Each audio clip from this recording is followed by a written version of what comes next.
Hello friend, good morning. आज हम लोग बात करेंगे साइंस नाइन्थ में फिजिक्स में बैलेंस और अनबैलेंस फोर्सेस के रिलेटेड कुछ ऑब्जेक्टिव क्वेश्चन को डिस्कस करेंगे। पहला क्वेश्चन है, if the resultant of all the forces acting on a body is zero, the forces are called। पहला चॉइस है अनबैलेंस्ड फोर्स, दूसरा है बैलेंस्ड फोर्स, तीसरा है नन ऑफ दिस और चौथा है जीरो फोर्सेस। तो देखिए, फिजिक्स में दो फोर्सेस का जिक्र है, एक है बैलेंस्ड फोर्स और दूसरा है अनबैलेंस्ड फोर्स। बैलेंस फोर्सेज में नेट फोर्स जो होता है वो जीरो के बराबर होता है। मतलब ये है कि एक ऑब्जेक्ट पर ढेर सारे फोर्सेस लग रहे हैं और उन सब का total force, net force, resultant force यदि जीरो के बराबर हो गया तो उसको हम लोग बोलते हैं balanced force.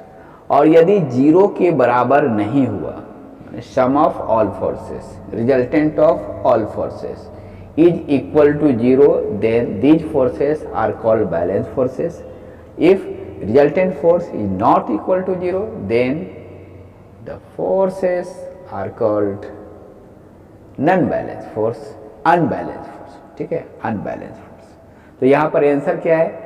Resultant force zero है, इसलिए आंसर होगा balanced force, choice number B. Next question आइए, true and false. Forces are of two type, balance force and unbalance force. It is true.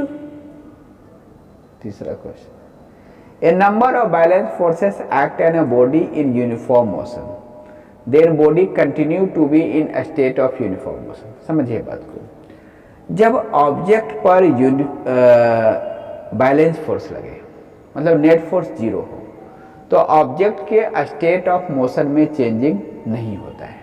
मतलब ऑब्जेक्ट रेस्ट में है तो rest में ही रहेगा, ऑब्जेक्ट यदि यूनिफॉर्म मोशन में है तो यूनिफॉर्म मोशन में ही रहेगा। ठीक है जी। तो क्वेश्चन नंबर 3 बोल रहा है, if the number of balance forces act on a body in uniform motion. कौन सा फोर्स लग रहा है? बैलेंस फोर्स लग रहा है। तो बैलेंस फोर्स लग रहा है तब उसमें यूनिफॉर्म मोशन में ऑब्जेक्ट है तो ऑब्जेक्ट यूनिफॉर्म मोशन में ही रहेगा। That is true, choice number A. Question number 4, question number 4 देखिए, ट्रू एंड फॉल्स है। Balance forces can not change the shape of an object. ध्यान रहे बात को, बैलेंस फोर्स का नेट फोर्स जीरो होता है। Balance force state of motion को चेंज नहीं करता है। बैलेंस फोर्स शेप को चेंज कर सकता है। जैसे देखिए, दो इक्वल फोर्स अपोजिट डायरेक्शन में लग रहे हैं और यहाँ पर कोई ऑब्जेक्ट है, यहाँ पर कोई ऑब्जेक्ट है। अब इसको हम दबाएंगे इक्वल फोर्स में तो ये दबेगा। तो ये दब सकता है कि नहीं? बिल्कुल दब सकता है।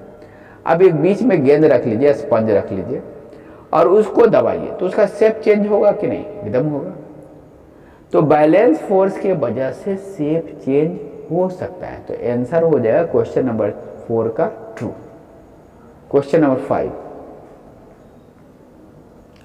If the resultant of all forces acting on a body is fill in the blanks, the forces is are called unbalanced forces. Unbalanced forces के कारण नेट फोर्स जीरो नहीं होता है। नेट फोर्स जीरो हो जाएगा तो उसको हम लोग बैलेंस फोर्स बोलेंगे। तो आंसर हो गया B, not equal to zero. Question number 6 आइए, to move a stationary object. Stationary object को मूव करना है, तो मूव करना है तो कौन सा फोर्स लगेगा? अनबैलेंस फोर्स लगेगा।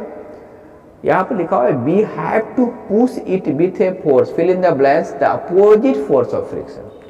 फ्रिक्शन फोर्स जो होता है वो मोशन को अपोज करता है और ये जो लगने वाला फोर्स फ्रिक्शन फोर्स से ज्यादा होगा तो वो ऑब्जेक्ट मूव करेगा।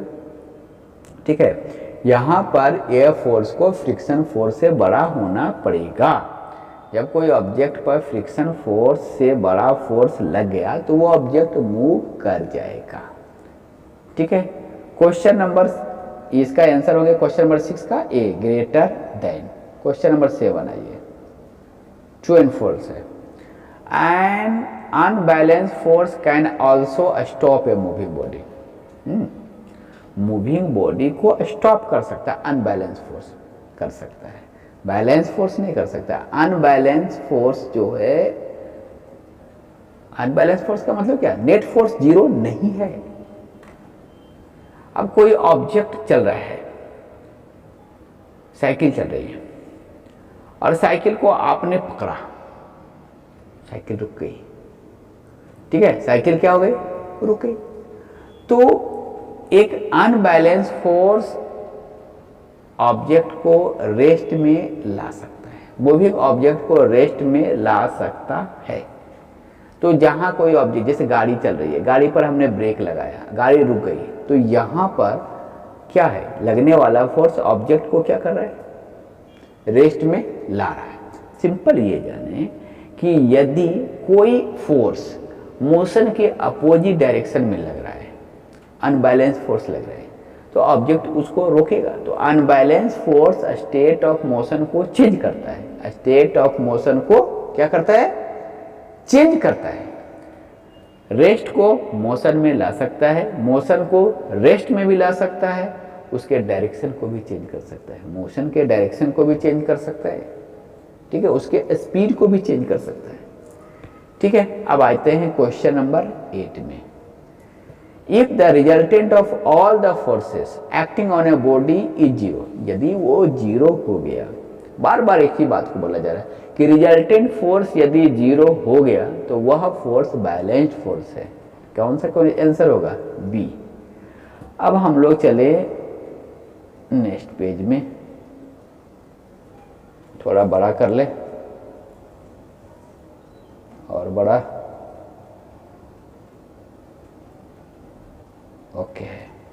क्वेश्चन नंबर 9, चलिए और बड़ा नहीं होगा। Question number 9, true and false. Force are of two type, सही बात है, balance forces and unbalance force, true है। क्वेश्चन नंबर 10 आइए। A number of balance forces act on a body in uniform motion, the body continue to be in state of uniform motion. यदि object uniform motion में है, same speed के साथ चल रहा है, कोई डायरेक्शन चेंज नहीं हो रहा है, तो जाहिर सी बात है कि उस पर नेट फोर्स जीरो लग रहा है, बैलेंस फोर्स है वो, तो यहां पर क्या होगा, ट्रू। क्वेश्चन नंबर 10 हो गया ट्रू। क्वेश्चन नंबर 11 आइए, state true and false. Balance forces can not change the shape of an object, या कर सकता है फोर्स, बैलेंस फोर्स यदि अपोजिट डायरेक्शन में लगेगा तो उसका शेप चेंज कर सकता है। Question number 13, to move a stationary object, यदि कोई रुका हुआ ऑब्जेक्ट है उसको मूव करना है तब we have to push it, करना ही पड़ेगा, it with a force, fill in the blanks the opposite force of friction. तो फ्रिक्शन फोर्स से ज्यादा फोर्स लगाना पड़ेगा, ज्यादा लगाना पड़ेगा, ग्रेटर देन। आंसर क्या होगा, 11। True and false. Question number 14, an unbalance force can also stop a moving body. Unbalance force moving object को स्टॉप कर सकता है और चलते हुए ऑब्जेक्ट को रेस्ट में कर सकता है और रुके हुए ऑब्जेक्ट को मोशन में भी कर सकता है। दैट इज ट्रू, ठीक है।